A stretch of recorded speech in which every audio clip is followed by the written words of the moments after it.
In Color, the continuing story of Peyton Place.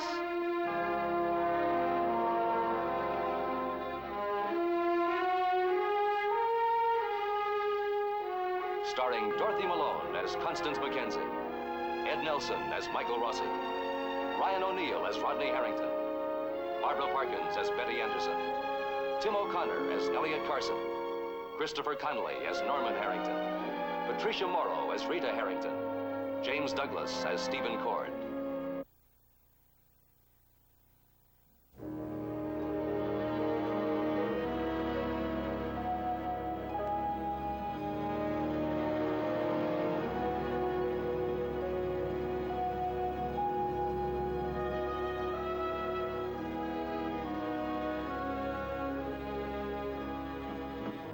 Under ordinary circumstances, Rodney Harrington and young Rachel Wells might be attracted to one another, and at this time in their lives deeply involved.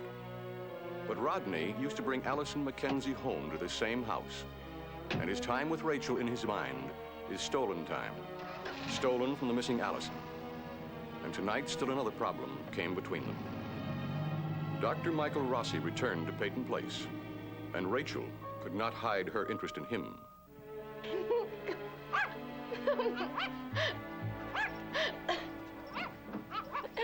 Isn't he beautiful? The perfect gift. A mitten eater. Oh, he's a darling, beautiful thing. Is he really mine? Did Dr. Rossi bring him for me? He certainly did. Well, is it all right? Can I keep him? Of course. Of course you can. You'd better give him some milk or there won't be a slipper or a mitten left in the house. Oh. It's a wonderful present. I thought Dr. Rossi acted kind of strangely, though. But I guess I'm wrong. I guess you are. Well, don't stay up too late. You know you have 2 babies to take care of now. I won't. Good night. Good night. He did think about me. He knew you'd be perfect.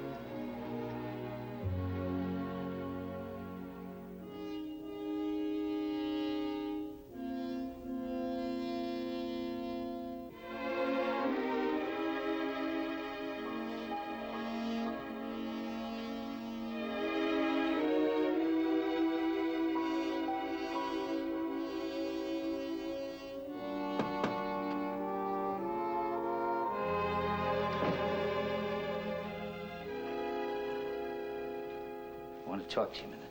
I don't think we have anything to say to each other. Hey, you got the wrong idea. Listen, the other night you were right.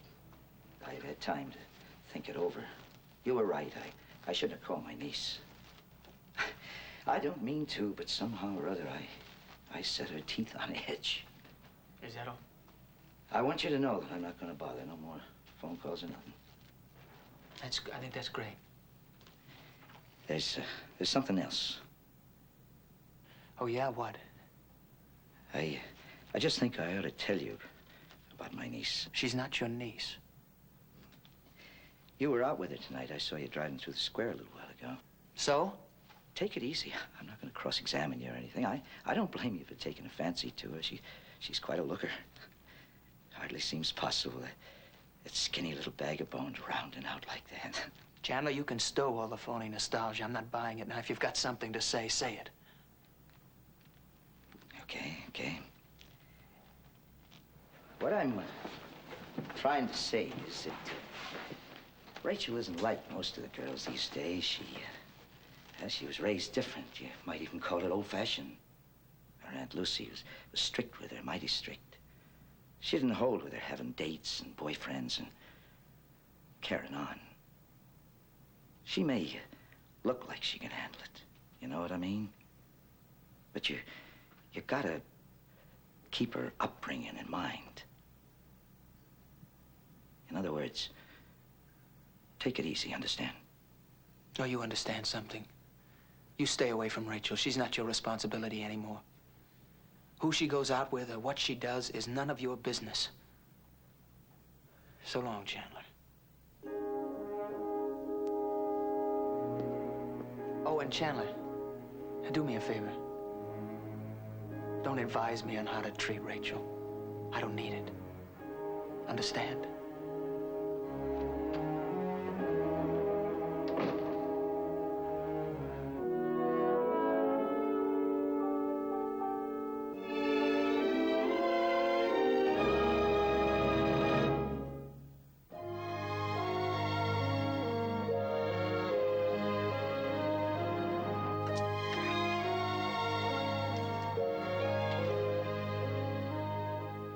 Norman!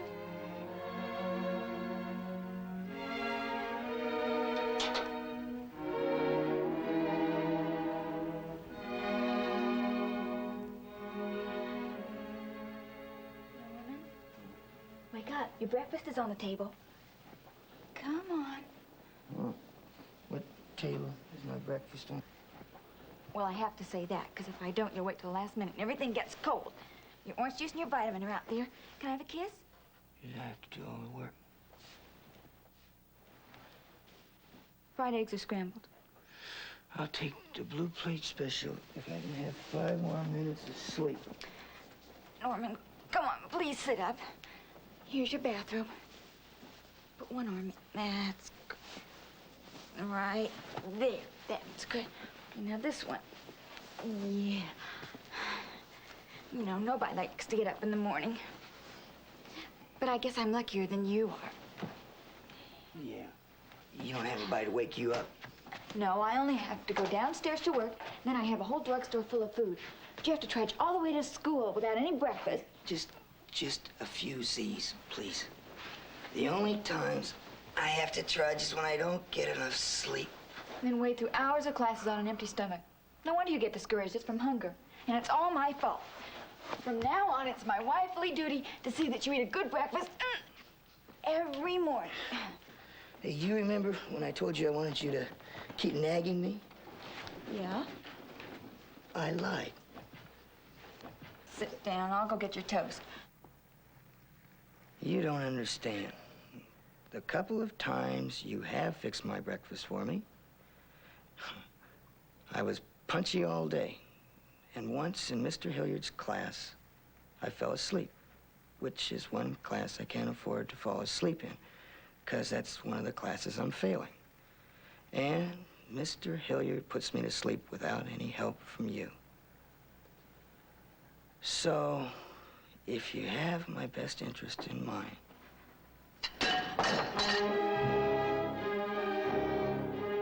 Rita, what's the matter? It's okay. What's okay? I just felt a little dizzy, that's all. Here, come on. No, I'm fine. Come on. What happened? I don't know. I guess I just got a little tired and I got clumsy. You can't do that. I'm the clumsy one in this family. I'm fine now, honest. Okay, how long have you been fine? Come on. It's happened a couple of times before, but it always goes away. Is there anything else I should know? Nothing I'd be afraid to tell you. Okay. Where are you going? Call Mr. Courtney and tell him you're not coming to work today. Norm. Down. Then I'm going to call Dr. Rossi and make an appointment for you. No, that's silly. That's the way it's going to be. What a flop. I start out by trying to take care of you, and you end up taking care of me. That's also the way it's going to be.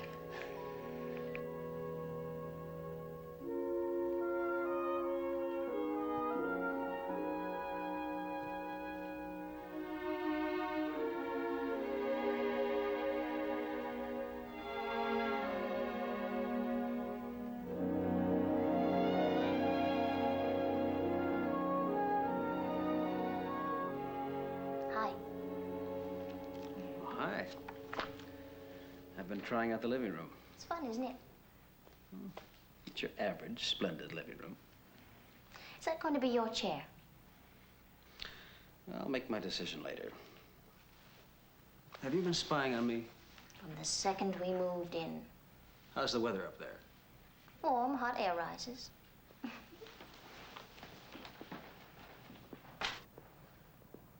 me a hand. You know what I've been thinking? We were married in this room.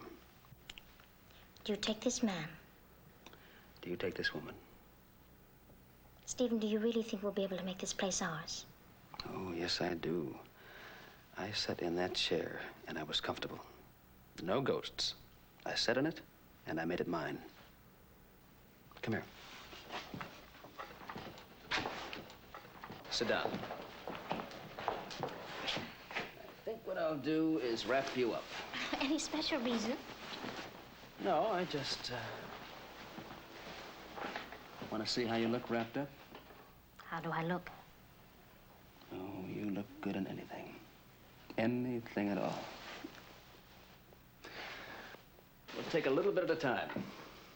Sit in the chairs, walk through the rooms, take our meals, sleep, shout at each other, help each other. Betty will live here, and just by living here, we'll make it our own. A little bit at a time. It's the only way. And we can spend hours, days, months in our suite thinking about the fact that Catherine Peyton and Leslie Harrington lived in that same suite as man and wife. And their little boys, Rodney and Norman, rushed in every Sunday morning to spend a half hour romping with them. You still think of her that way, don't you, as Rodney and Norman's mother? Mm-hmm. Yeah, knowing that she was my mother, too, leaves me with all kinds of feelings. But there are no ghosts, Betty. I have poked into every corner of this house. Then there's no need for me to look for them, huh? I'm gonna be late. But you haven't finished your breakfast?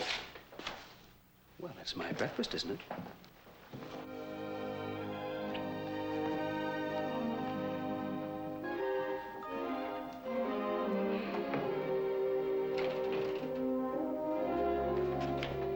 Yes.